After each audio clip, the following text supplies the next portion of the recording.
자, 안녕하십니까. 선생님이랑 이제 사회 115쪽 공부 시작하도록 하겠습니다. 자, 배웠던 내용 한번 살펴봅시다. 자, 전쟁 직후에 완전 망해서 구걸하고 살았고, 원조 경제. 박정희 정권 때 경제개발 5개년에서 경공업 중심으로 산업을 발달시켰고, 박정희 시대 때 기초산업시설을 만들면서 중화공업, 중공업과 그래서 경공업, 중공업 순서였다. 그리고 90년대 들어서는 이 반도체 산업 그리고 첨단 산업 두 가지가 발전을 했다. 반도체 산업은 먼저 발전이 되고 그 다음으로 첨단 산업, 생명이라거나 뭐 우주, 신소재, 로봇 고도의 기술이 요구되는 산업들이 시작이 되었다. 이런 얘기들을 했었습니다. 자, 오늘 공부할 내용은 이겁니다. 경제 성장으로 변화한 우리 사회의 다양한 모습을 알아봅니다. 네. 자, 시골에 놀러온 현준이가 통화하는 모습을 할아버지가 보시고 스마트폰이 매우 편리한 물건이라고 하셨어요. 우리 생활을 바꾼 전화에 대해 궁금해진 현준이는 인터넷으로 전화, 텔레비전을 사용하는 사람들이 얼마나 늘었는지 조사를 했다고 하네요. 자, 원시시대 사람들한테 가서 요만한 돌덩어리가 하나 있으면은 사람들 사진도 저장을 할 수가 있고, 그리고 그 어디에 떨어져 있건 간에 얼굴을 마주보고 대화를 할 수 있다. 인터넷이라는 걸 통해서 전 세계 사람들이랑 얘기를 나누고 소식을 주고받으면서 다른 곳에서 벌어지는 것을 바로 볼 수 있다 라고 하면은 당연히 안 믿겠죠. 네.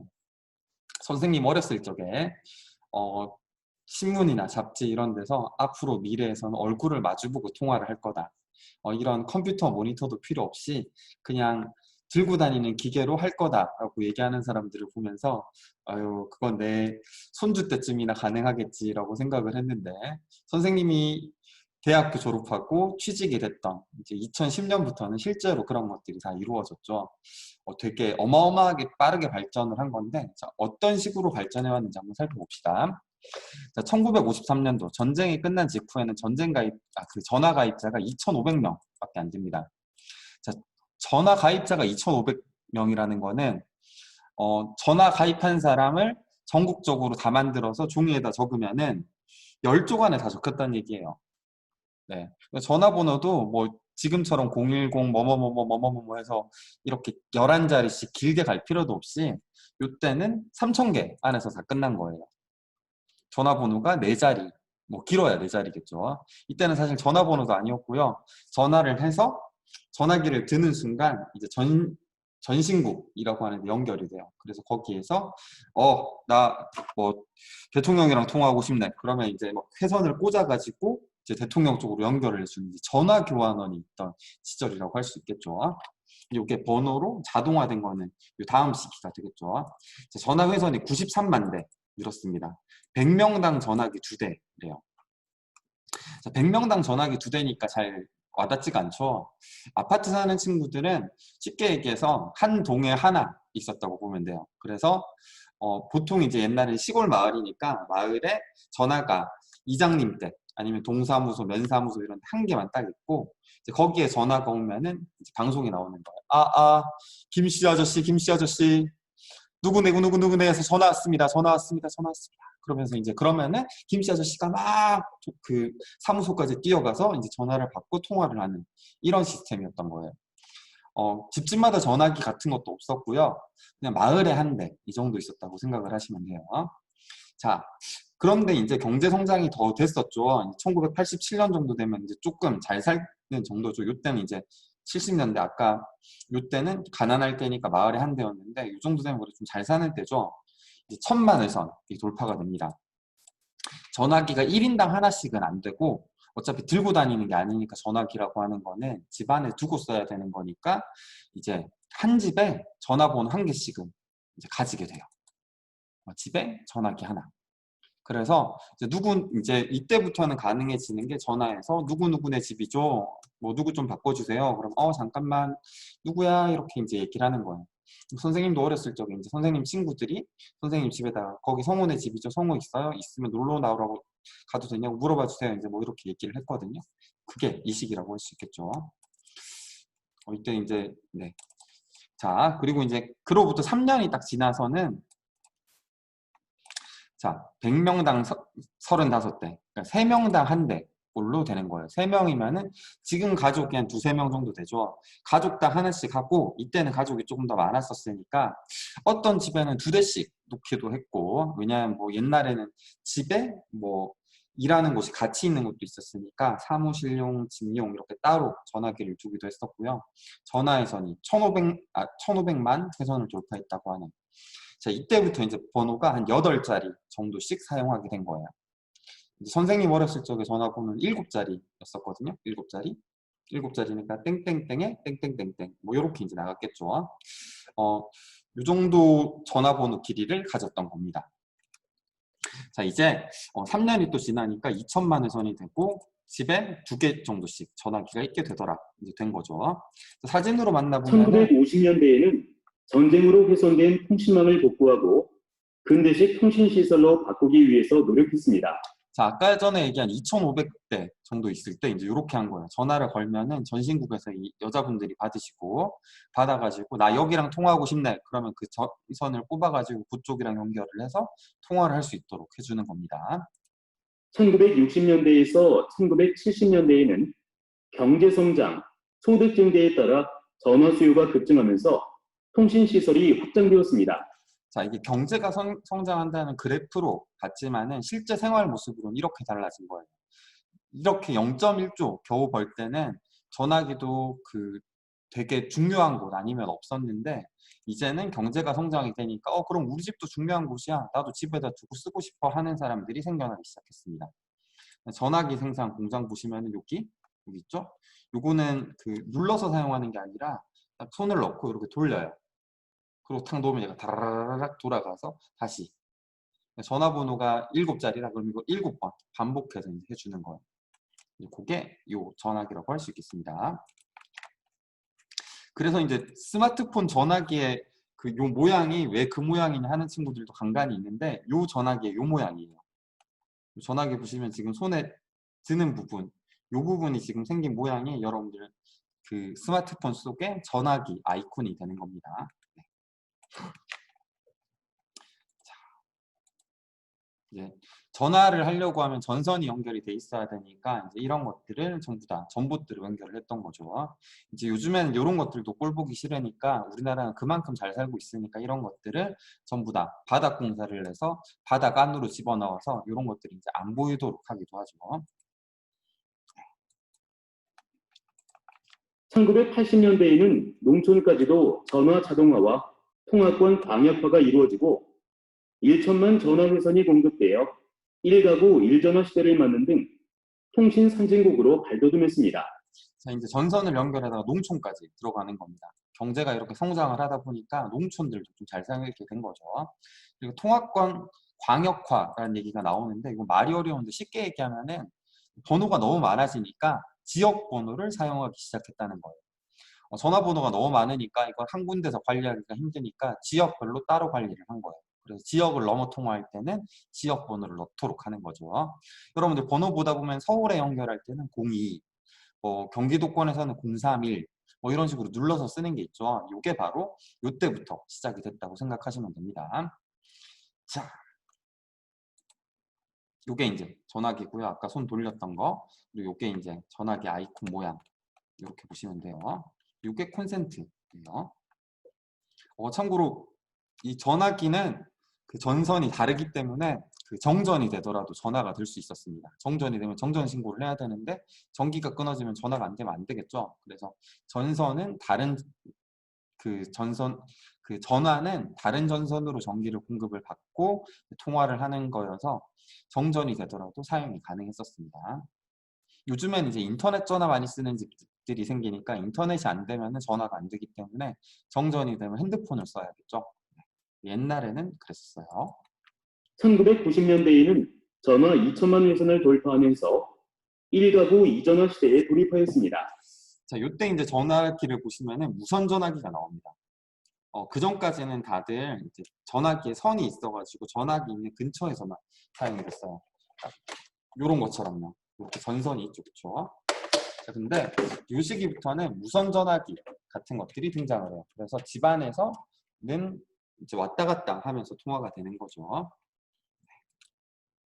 선생님 핸드폰 언제 나요? 하는 친구도 있을 텐데, 그 80년대쯤에 핸드폰은 되게 비쌌고요. 이때 핸드폰이 거의 1,000만 원 돈 정도 했어요. 80년대 이때는요. 그래서 대기업, 뭐 회장님 이런 분들이나 이제 이용을 하는 거였고, 그나마 이제 좀 잘 사는 사람들 중에서 자동차에다가 전화기를 설치하는 경우가 있었어요. 그게 이제 카폰이라고 하는데, 이제 요런 것, 그 카폰만 하더라도 그 어마어마하게 비쌌어요. 몇백만 원씩 했거든요. 지금으로 생각하면 지금보다 이제 더 그 돈의 가치가 그때 그 한 분 월급이 100만 원 하면 많다 하던 시기니까 한 반년 정도 월급을 털어 넣어야지 살 수 있는 게 카폰이었는데 90년대에는 그 핸드폰이 조금 대중화되기 시작하는데 이때 전화 그 핸드폰이라고 하는 게 여러분들이 알고 있는 그런 핸드폰이 아니라 스마트폰이 아니라 일단 되게 부자들만 썼고요. 90년대 초에는. 그리고 나서 나중에 이제 될 때는 문자 메시지랑 전화만 되는 게 생기고요. 이제 그 사이에 90년대 중반 때는 뭐가 유행을 하나 하면은 삐삐라고 하는 게 유행을 해요. 삐삐는 쉽게 얘기해서 메시지만 받는 거예요. 메시지도 글자로 메시지는 못 받고요. 번호 메시지만 받을 수 있어요. 그래서 예를 들어서 선생님이 삐삐를 들고 있다. 그러면은 누가 나한테 전화를 하고 싶으면은 삐삐에다가 자기 전화번호를 남기는 거예요. 삐삐 번호를 누르면은 뭐 입력할 번호를 입력해 주세요. 그러면 내 전화번호를 누르면 여기 그 번호가 딱 뜨는 거예요. 이 번호 보고 근처 공중전화로 달려가서 이제 그 사람한테 전화를 하는 거죠. 요런 게 유식의 모습이었고 그 삐삐 단계를 지나서 요즘에 이제 그 핸드폰이 나왔고 이 핸드폰은 전화랑 문자만 됐고 2000년대 후반 그 2010년 전후로 스마트폰이라고 하는 게 처음 등장을 하게 되죠. 자, 텔레비전 등록됐습니다.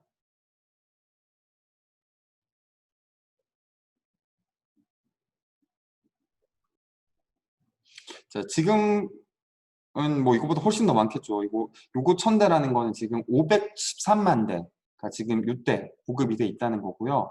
요때는 전국적으로 161만 대가 보급이 돼 있다는 겁니다. 161만 대 그러면 되게 많아 보이겠지만은 이때 그 전 국민이 한 2, 3천만 명 정도 됐거든요. 3천만 명에 5명 식구라고 생각을 하면은 600만 가구 중에서 4분의 1 정도만 가지고 있었던 거예요. 그러니까 박정희 시대 때 처음에 시작할 때는 60년대 이때는 마을에 TV가 한 대 있었던 거고요. 그리고 이제 말기로 되면은 한 집 건너 한 집 텔레비전을 가진 거예요. TV를 보고 싶으면은 나 오늘 텔레비전에 만화 꼭 보고 싶어. 뭐 스포츠 경기 보고 싶어. 그러면은 옆집에 이제 먹을 거 싸들고 들어가서 TV 좀 보여줘. 이렇게 이제 부탁을 했어야 되는 시대인 거죠. 그러고 나서 박정희 시대가 끝날 때쯤에 되면은 이제 1인당 1TV 정도씩 가지게 되는 겁니다.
요즘에 이제 공중전화를 쓰지를 않으니까 참 좀 웃기네요. 화상 통화랑 문자 메시지가 된다는 것도 선생님이 이거 보고 처음 알았습니다. 참고로 이 전화기가 처음 우리나라에 들어왔을 때 우리나라에서 이 전화기를 그 덕률풍이라고 불렀다고 해요. 한자로 덕률풍 이렇게 불렀는데 그 덕률풍을 붙인 이유가 뜻이 있는 게 아니라 텔레폰 이거를 한자로 억지로 옮겨줬다 보니까 덕률풍 막 이렇게 이제 해서 텔레폰을 덕률풍 이렇게 막 불렀다고 해요. 그게 이제 발전을 해서 그 전화 그 기가 길거리에 이제 설치가 되기 시작했었고 공중전화를 하려고 하면은 선생님 어렸을 때 동전을 이만큼 쌓아가지고 가서 넣으면은 그 저거 5원에서 뭐 70원 이렇게 발전했다고 하는데 선생님 어렸을 때는 50원 정도 했었거든요. 이때 전화를 하면은 한 30초에 이제 돈이 탁탁 깎여요. 딸까닥 소리 나면서. 그리고 이 공중전화 카드도 마찬가지로 뭐 몇천 원짜리를 사가지고 넣고 통화하고 막 그랬었던 기억이 나네요. 자, 요랬던 것들이 이제 다 안 쓰죠. 이런 것들. 이제 스마트폰으로 다 해결할 수 있는 시대가 된 거죠. 자, 경제 성장을 한다는 건 이런 겁니다. 시대별로 사용하는 물건들이 업그레이드가 된다는 얘기예요. 되게 가난할 때는 되게 보잘것없는 것도 되게 중요하게 사용을 했었고 우리가 익숙치 않은 것들, 그러니까 지금은 너무 익숙한 것들을 그때는 되게 고급 부잣집들만 사용을 했던 거죠. 자, 시대상으로 60년대에는 흑백 텔레비전이 보급됩니다. 컬러 TV는 아직 안 나왔고요. 흑백으로만 나오는 거예요. 이것도 귀중해서 마을에 한 대, 쉽게 얘기해서 여러분들 같은 경우는 아파트 한 동에 한 대 정도만 있어서 그 집에다가 먹을 거 싸들고 가서 좀 보여줘. 뭐 중요한 경기, 뭐 예를 들어서 축구 한일전이다.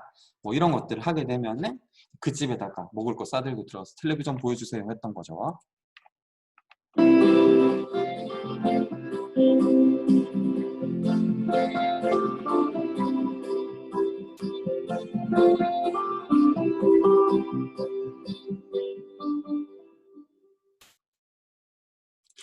재밌는 건 이런 이제 텔레비전 전파를 송출하기 위해서 그 높은 곳에서 이제 그 철사로 돼 있는 그 전봇대 같은 걸 세워놨어야지 이제 여러 곳에다가 전파를 보내기가 쉬웠어요.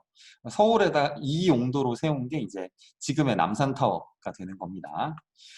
그러고 나서 이제 이런 것들이 드물었는데 이제 경제 성장이 되면서 많이 보급이 되었고 그러면서 이제 그 경부고속도로가 개통이 되죠. 요건 이제 지난번에 봤으니까 넘어가시고 80년대 말에는 이제 컴퓨터가 보급이 됐고 처음에는 되게 중요한 기업 같은 데서만 사용하다가 나중에는 이제 개인용으로도 번지게 되고요. 여기 보면 마우스는 따로 없이 키보드가 있죠.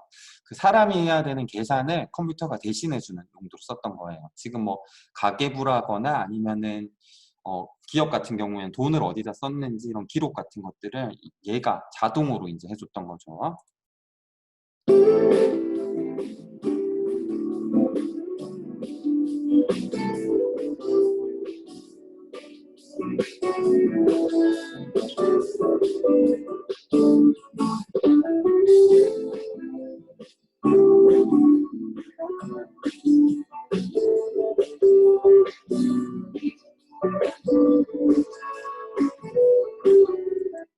그리고 참고로 이거 처음 들어왔을 때 인터넷이라고 하는 것도 이제 90년대쯤에는 가능하게 되는데 아직 이제 인터넷 막 90년대 말쯤에 전국적으로 보급이 되기 때문에 90년도 초중반에는 인터넷을 하려고 하면은 전화기에 연결을 해서 인터넷을 했어야 됐었고 그러다 보니까 이제 인터넷을 하고 있으면은 집안 전화가 안 되는 일들이 벌어지기도 했었어요.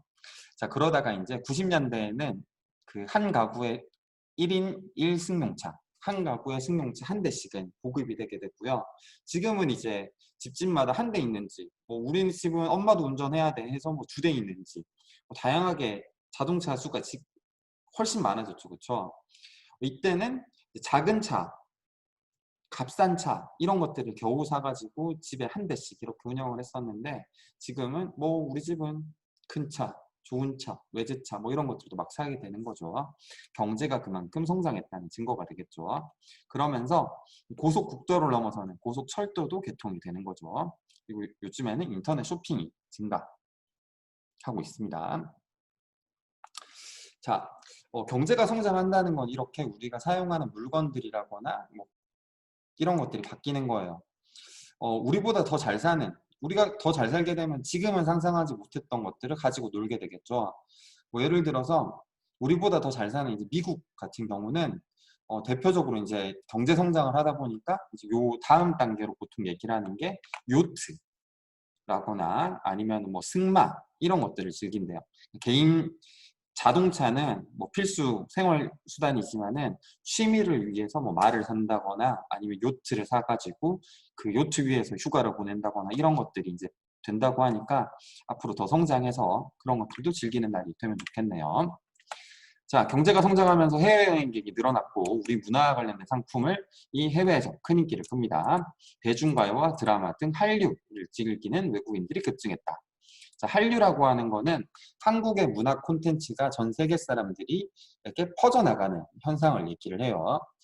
제일 대표적인 거는 선생님 어릴 적에 이제 대장금이라고 하는 드라마가 있었는데 이영애 씨가 나왔던 그 요리랑 의료를 하는 그 한 여자에 대한 조선시대 한 여자에 대한 얘기인데 이게 전 세계적으로 히트를 쳐요. 중국에서도 많이 수입을 해가고 심지어 중동 그러니까 사우디랑 이란 이쪽에다가 이제 많이 판매를 하면서 해외적으로 큰 돈을 벌어들이게 되고요.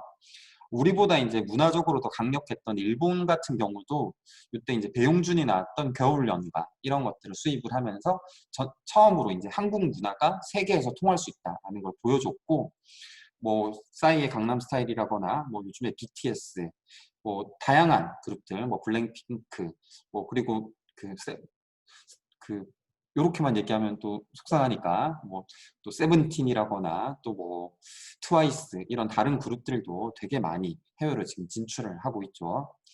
자, 그리고 뭐 드라마 최근에 이제 넷플릭스에서 여러분들은 보면 안 되는데 킹덤이라고 하는 좀비 드라마가 되게 전 세계적으로 큰 히트를 쳤었죠.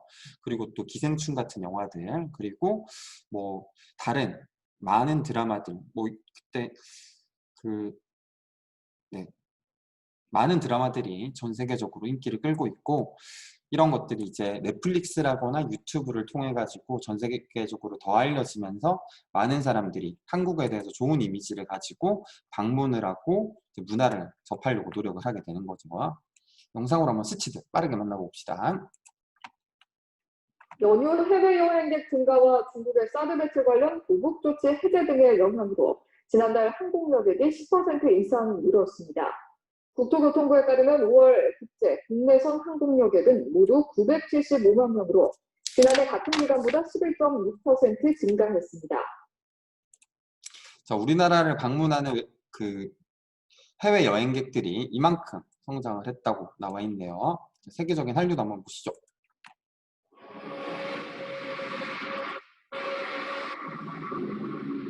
두 시간 반 공연 동안 BTS는 힌트곡을 열창했고 밴드 한국어 가사까지 따라 불렀습니다. 공연 전 주변에는 일주일 전부터 선착순 자리를 맡으려는 밴드의 텐트촌이 만들어졌습니다. 워낙 많은 관객들이 모이다 보니 뉴욕 지하철역사에는 공연장 가는 법을 알려주는 영어와 한글 안내문이 붙었고 노선도 증편되었습니다. 드라마와 음악뿐만 아니라 만화, 영화와 게임 등 신한류 콘텐츠도 가능성을 확인했습니다.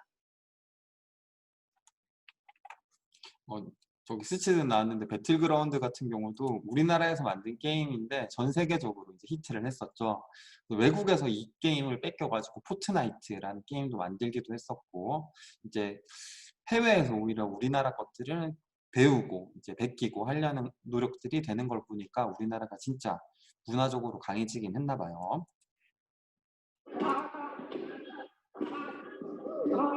주연에 따라 힘찬 기합을 내지르며 연극 후 발차기를 선보입니다. 송판 격파도 거침이 없습니다. 날래 몸으로 달려와 단숨에 송판을 격파합니다. 최고의 유단자들에게 한 수 배우는 시간. 해외 태권도인들의 자세와 열정은 진지하기만 합니다. 이번 엑스포에는 전 세계 40개 나라에서 태권도 선수와 임원 7,500여 명이 참가했습니다. 종주국에서 열리는 국제 행사인 만큼 저마다 감회가 벅차오릅니다. 2016 GTI 국제무역투자 박람회가 속초시 엑스포에서 5일간의 일정으로 오늘 막을 내렸습니다.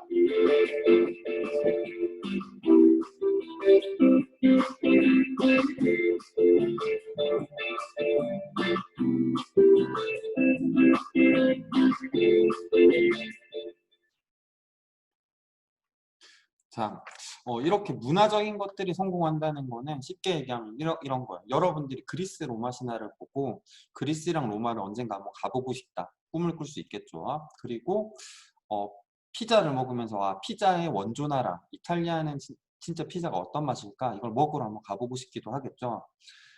가면은 당연히 여러분들이 여행 준비하면서 그다음에 여행을 하면서 돈을 이제 수십만 원씩 또는 수백만 원씩 가서 사용을 할 수도 있겠죠. 자, 가장 쉽게 돈 버는 방법이죠. BTS의 나라, 블랙핑크의 나라를 가보고 싶다. 혹은 뭐 드라마에서 봤던 그 나라의 문화를 직접 한번 느껴보고 싶다. 아니면은 어떤 영화 보니까 거기에서 한국 사람들은 이런 걸 먹던데 직접 가서 한번 먹어보고 싶어. 이런 것들 때문에 우리나라에 와서 외국 사람들이 이제 돈을 써준다면은 뭐 실제로 이렇게 이제 물건을 파는 것보다 그냥 일도 안 하고 가만히 우리나라가 돈을 벌 수 있는 기회가 되겠죠. 자, 그래서 이런 문화적 콘텐츠가 성장한다는 거는 우리나라가 점점 더 강대국, 잘 사는 나라가 되어가고 있다라는 증명이라고 할 수 있겠네요. 자, 그러면 마무리 문제는 이 뒤에 선생님이 넣어두도록 하겠습니다. 오늘 영상도 조금 길었네요. 여튼 고생하셨습니다. 다음 시간에 보도록 합시다.